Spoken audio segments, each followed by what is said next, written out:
Nesta cena do filme A Conquista da Lua de 1950, as estrelas eram na verdade 2.000 lâmpadas de faróis de carros. Este foi provavelmente o retrato mais realista do espaço na época. Porém, 68 anos e várias missões espaciais se passaram. O filme O Primeiro Homem usou telas de LED de última geração para projetar renderizações do sistema solar e da superfície da Lua. É possível ver até um reflexo no capacete de Ryan Gosling. Desde o trabalho complexo com cabos e câmeras robóticas até as pernas de CG flutuando em gravidade zero, foram necessárias décadas de avanços técnicos. Veja como as cenas espaciais se transformaram nos últimos 120 anos. Muito antes de a humanidade dar seus primeiros passos na Lua, os cineastas buscaram abordar esse assunto. Em 1902, o diretor de Viagem à Lua, George Méliès, fez uma cápsula aterrissando na Lua usando uma técnica chamada Stop Trick. Primeiro ele grava o ator fazendo a Lua, depois adiciona a cápsula em outra tomada e junta as duas.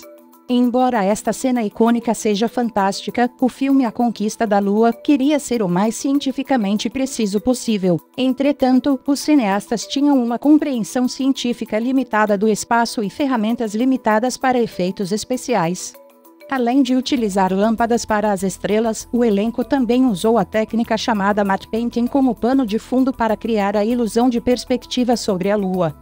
Porém, a maior inovação da época foram os cabos. Para criar a ilusão da baixa gravidade, o diretor Irving Penchel prendeu os atores a cabos através de um sistema de roldanas controlados por uma ponte rolante.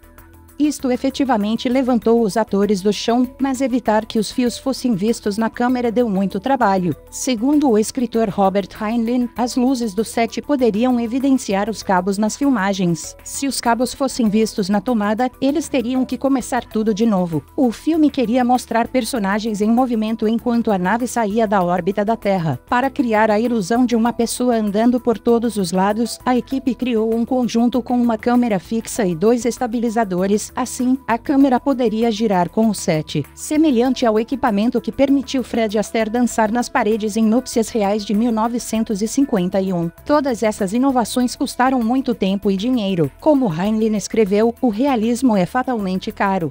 Talvez por essa razão, as cenas espaciais ao longo dos anos 50 e 60 dependiam da suspensão da incredulidade do público. Veja essa cena de um disco voador em plano 9 do espaço sideral. É claramente um brinquedo em um fio, mas tudo mudaria drasticamente em 1968 com o filme 2001, Uma Odisseia no Espaço. Agora que os humanos já haviam ido ao espaço, cabia a Stanley Kubrick redefinir como seria a vida futurista nesse lugar. Ele o fez, levando os efeitos visuais ao limite. Quando se tratava de fios, Kubrick descobriu que bastava posicionar a câmera no chão.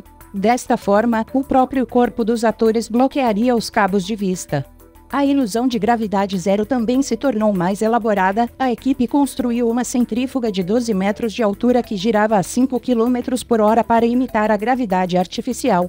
Ao contrário do set rotativo em A Conquista da Lua, este tinha 2 câmeras, uma fixa que se movia junto ao set e uma câmera dolly que se movia com os atores. Porém, nem todos os sets eram gigantes, estes eram muito detalhados e elaborados, quase uma nave espacial da NASA na época, graças à atenção obsessiva de Kubrick aos detalhes. Para que as miniaturas parecessem estar em movimento, a câmera foi deslocada por um suporte motorizado. Este método tornou possível a repetição exata dos movimentos da câmera. A equipe fazia uma filmagem da Discovery, outra das estrelas, e depois juntavam tudo em uma única tomada. Kubrick basicamente criou o conceito inicial de câmeras com controle de movimento. Essas novas câmeras revolucionaram a saga espacial com o filme Guerra nas Estrelas. Em Uma Nova Esperança, George Lucas queria criar perseguições e batalhas espaciais inspiradoras. Ele queria que o público participasse da ação. Isso foi possibilitado por um homem chamado John Dexter e sua nova câmera chamada Dextraflex. A Dextraflex foi programada por um computador para se mover em torno das miniaturas para criar a ilusão de se estar atravessando o espaço a toda velocidade. Veja este ângulo imponente do inferior de um destroyer estelar, ou este combate aéreo da Estrela da Morte que parece ser do ponto de vista de um piloto. A programação precisa das câmeras tornou as tomadas fáceis de serem repetidas, é por isso que dá para filmar modelos separadamente e depois juntá-los durante o combate aéreo. É por isso que a Estrela da Morte parece flutuar no espaço, quando na realidade este close foi filmado em um estacionamento. Câmeras com controle de movimento são muito comuns em filmes espaciais, elas foram usadas nas sequências de Guerra nas Estrelas durante os anos 80 até 2014 para os modelos práticos de Interestelar. Todos esses filmes eram sobre viagens espaciais fictícias, mas as coisas precisavam ser muito mais realistas no filme Apollo 13. Houston, we have a problem. Oh boy, what's going on here? Flight, let me get back to you. O diretor Ron Howard colocou o elenco em gravidade zero para tomadas mais amplas. Foi o primeiro filme filmado no KC-135 da NASA, onde verdadeiros astronautas treinavam na época. O avião voa a 10 mil metros de altura no ar antes de mergulhar de volta à Terra. Isto deixa os passageiros sem gravidade por 25 segundos sem usar cabos.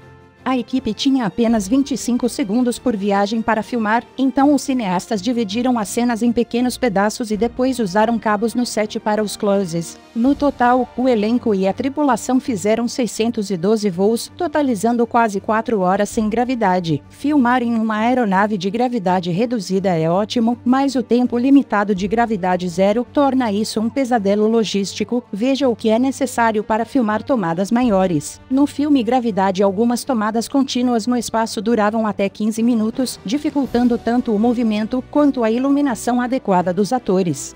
We went to incredible lengths on the movie Gravity to portray microgravity or zero gravity. A equipe contou com simulações animadas que mostravam como seria o filme antes de ser filmado. O estudo das filmagens de referência dos personagens digitais os ajudou a imitar a ausência de peso. People do not move slowly as though they're underwater in space. That's a common misconception. If you watch those astronauts, they move really quickly because there's no air resistance. Para a sequência da tempestade de detritos que atinge os personagens, o diretor Alfonso Cuarón e o cineasta Emmanuel Lubezki inventaram uma nova tecnologia chamada Lightbox. We were going to run for 15 minutes without a hard cut. We had to be able to plan the lighting and have perfect continuity because everything was going to need to sit together. Sandra Bullock e George Clooney foram amarrados a plataformas inclinadas enquanto eram filmados por câmeras controladas por movimento. As plataformas estavam dentro de uma caixa coberta com painéis de LED que podiam mostrar imagens reais da Terra vista do espaço como pano de fundo.